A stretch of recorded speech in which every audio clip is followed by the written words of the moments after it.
So as many of you know, we just went through 4 or 5 videos breaking down the Christmas story through the eyes of the 3 wise men as they came to the stable. And man, there's a lot that can be learned from there. And just as I thought I was closing the book on that story and moving forward, the Lord said, I'm not done yet. So let me share one more thing for you and stay tuned. It's very applicable for today.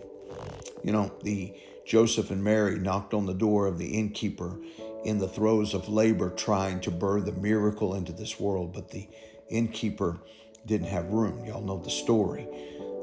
But as I began to look at that, if you would have asked the innkeeper just a day or two before Jesus had showed up in a manger at his house, this is what you might have heard from him. Tell me about Bethlehem. Well, Bethlehem's pretty significant.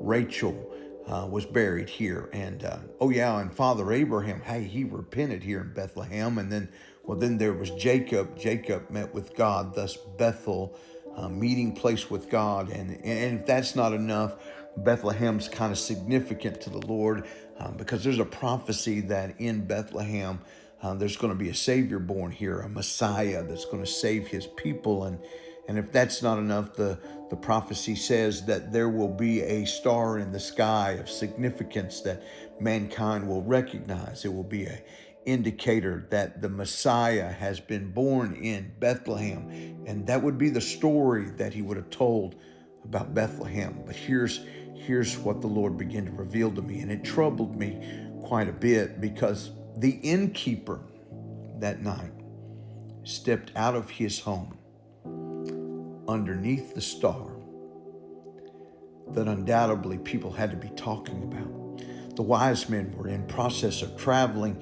there. They had seen that star, and they knew that there was a Savior that was most likely born, a Messiah, underneath that star. Kings had taken notice of that star. It was troubling many people.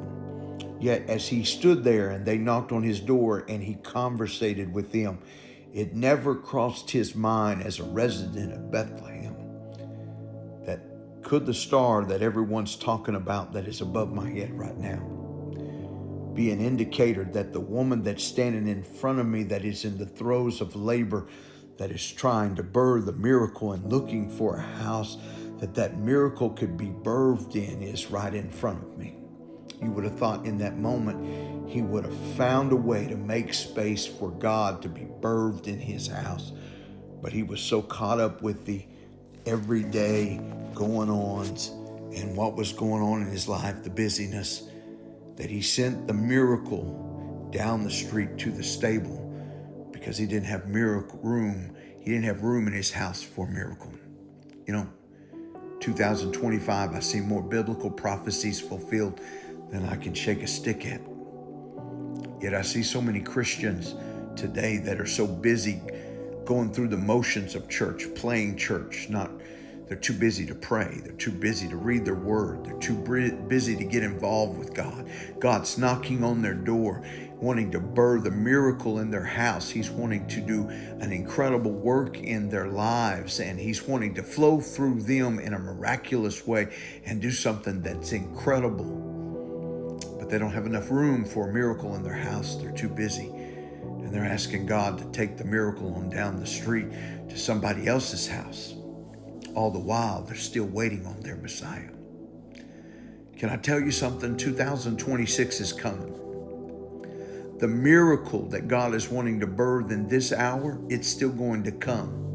If it's in your house or in a stable down the street or in a family that's less fortunate, that'll suddenly become fortunate because the King is birthed in their life, God's still going to do what he's going to do.